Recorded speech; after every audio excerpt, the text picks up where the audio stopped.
Bonjour à tous, bonjour à toutes, bienvenue dans notre émission Un mot pour ta vie. 10 minutes de vérité biblique pour marcher avec notre Dieu. Et vous savez que c'est le mois où la femme est à l'honneur. C'est le mois où nous sommes en train de souhaiter de belles choses pour la femme.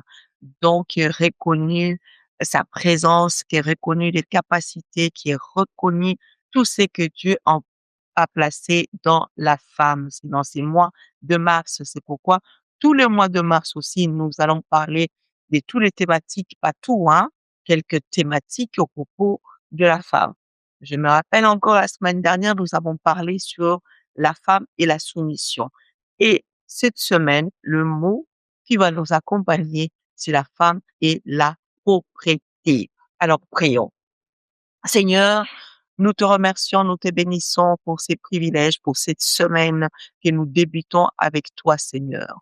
Notre prière est que tu puisses nous assister, que tu disposes les cœurs de toutes les personnes qui vont nous suivre, que tout ce que nous allons parler en ce lieu ne vienne que te glorifier et transformer nos vies. Au nom de Jésus, nous t'avons ainsi prié et nous disons Amen. Alors, je disais que nous allons parler sur la femme et la propriété.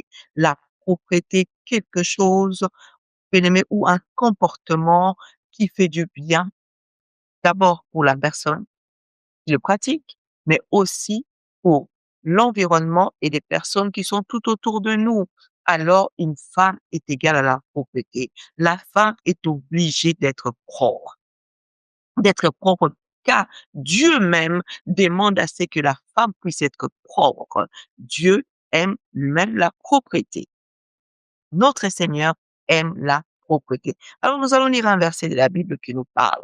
Comment est-ce que Dieu attend la femme? Comment est-ce que Dieu attend son épouse? De quelle manière qu'elle doit être? Nous sommes dans le livre de Psaume 51, au verset 9.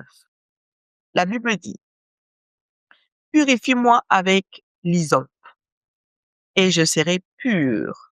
Lave-moi et je serai plus blanc que la neige. Le psalmiste est en train de demander à son Seigneur de pouvoir le laver, de pouvoir être propre. Mais nous allons comprendre que la propreté chez Dieu ne reste pas simplement d'une phase. La propreté que Dieu attend de nous, c'est d'abord la propreté intérieure. Dieu attend d'une femme qu'elle soit pure dans son intérieur. Dans son intérieur. La pureté est recommandée par-dessus. Paul le psalmiste ne se sentait pas propre. Il s'est dit que non, je regarde ma façon de faire, ma façon d'agir n'est pas adaptée au Seigneur. Le Seigneur attend d'une femme d'être propre. Parce que l'extérieur ne suffit pas. Tout commence d'abord par l'intérieur.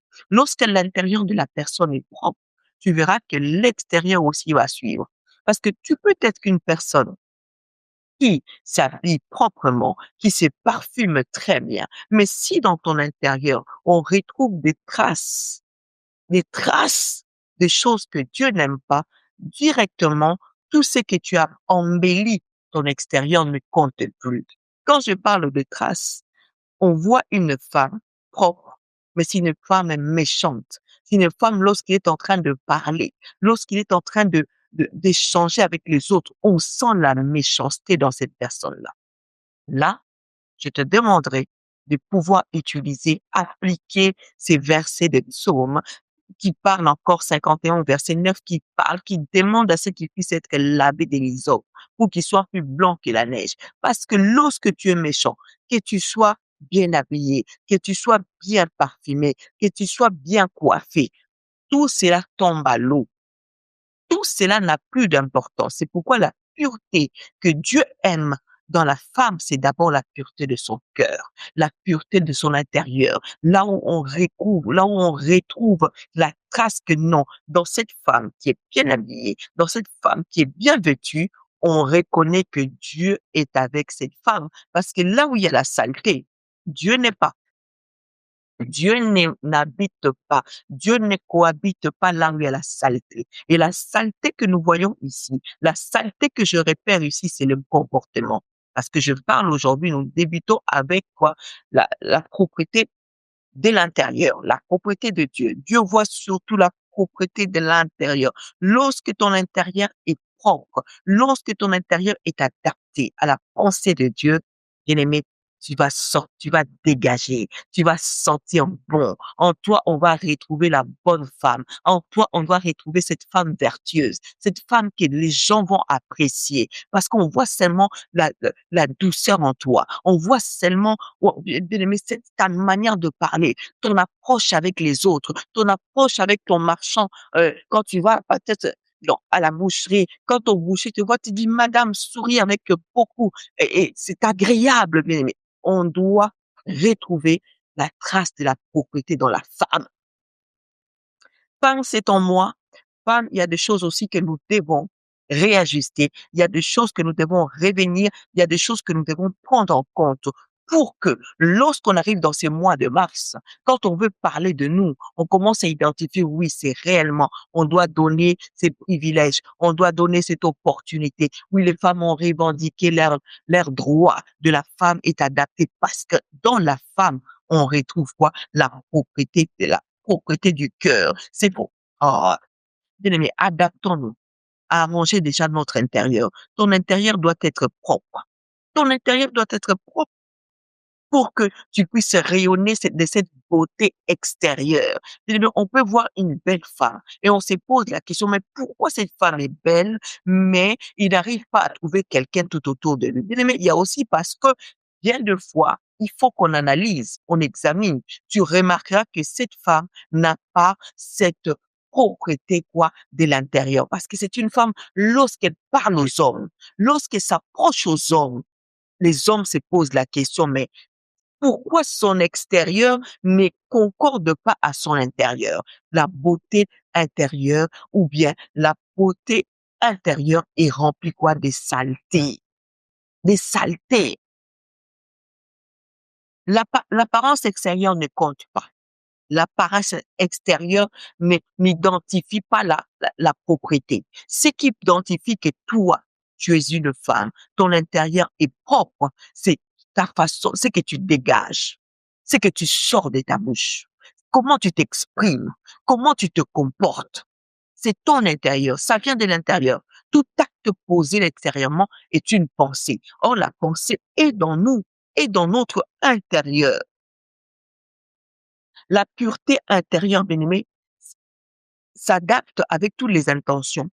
Ça marche ou ça va de pair avec les paroles que tu sors de ta bouche. Bien des fois, c'est les paroles qui identifient notre propriété intérieure, qui identifient ta pureté. Femme, ne reste pas simplement à mettre des couches de faux de teint, ne reste pas simplement à mettre de plein de rouge à lèvres. Mais quand on regarde ton intérieur, on trouve toutes ces choses-là. On trouve quand tu commences à commérer ici. Dans les commérages, on te connaît. Les commérages enlèvent directement ta beauté, enlève directement ta propriété quoi extérieure. Parce qu'une femme qui est propre de son intérieur n'est pas une femme qui est violente, n'est pas une femme qui a des propos déplacés, qui a des propos inappropriés à sa valeur, à sa personne. Bien des fois dans les couples, on les voit, hein, quand tu les vois sortir comme ça, tu dis waouh, cet homme a épousé une très belle femme. Mais quand l'homme parle de sa femme, il montre comme si sa femme était sale. Tout cela identifie son intérieur. Bien aimés, nous sommes arrivés à la fin pour aujourd'hui. Je m'arrête là. Suivez-nous toute la semaine. Nous parlerons sur la femme et la propriété. N'oublie pas de t'abonner, de partager, de liker et pourquoi pas de commenter ces programmes. De ma part, je vous souhaite une excellente journée. Soyez bénis.